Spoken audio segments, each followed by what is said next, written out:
Yon, magandang hapon sa ating lahat mga bossing. So happy Saturday, no mga boss.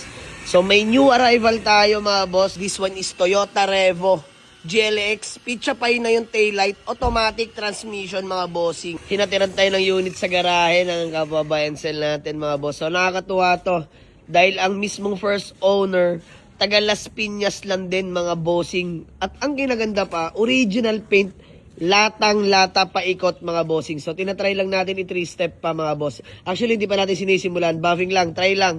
So ito siya mga bossing oh. Ayan, so ito na yung tapos niya mga bossing. Pero try lang naman. Ang kinagandahan sa body nito mga bossing, unli ka top mga bossing. Chicharon, literal, grabe. Oh, mga bossing. Chicharon na chicharon, grabe. Super to mga boss. Ito yung Toyota Revo na GLX. Pitsapay na yung likod mga bossing. Ayan, pitsapay na yung taillight kung tawagin. EFI, automatic transmission mga bossing. All power. So ayan, nililinis lang ni Kuya Aris. Tinatanggal yung maset cover. Kaya pakita nga natin yan. Luman-luma no? Luman-luma na mga bossing. Oh. So pinatanggal ko na kay Kuya Aris.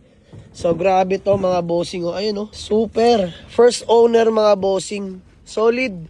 So detailed lang to mga bossing. Ayun yung mga set cover niya na luma.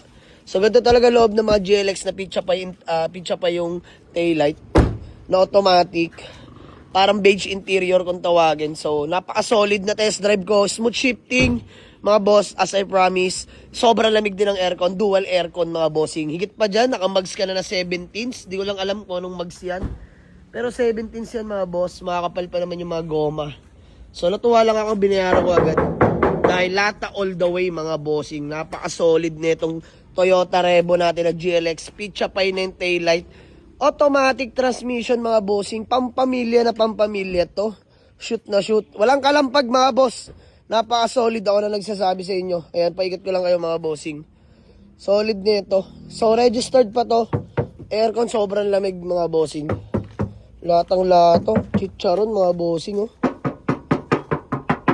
Grabe naman yan sir. So ayan mga boss. Palibot ko lang sa inyo. Ayan, may RFID. Talagang ginagamit talaga to daily mga bossing. So napagpasya na siguro benta, need cash. Yun naman usually yung reason for sale. Ayan mga boss, ito na buffing na. Pero ito siya nung kinuha natin mga boss. Labo na.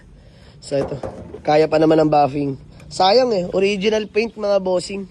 Ayan, so puntahan nyo na sa garahe. Available na rin to. Detailed lang to, kaya na nag-aaris yan mga bossing. So yun lang mga boss, maraming salamat.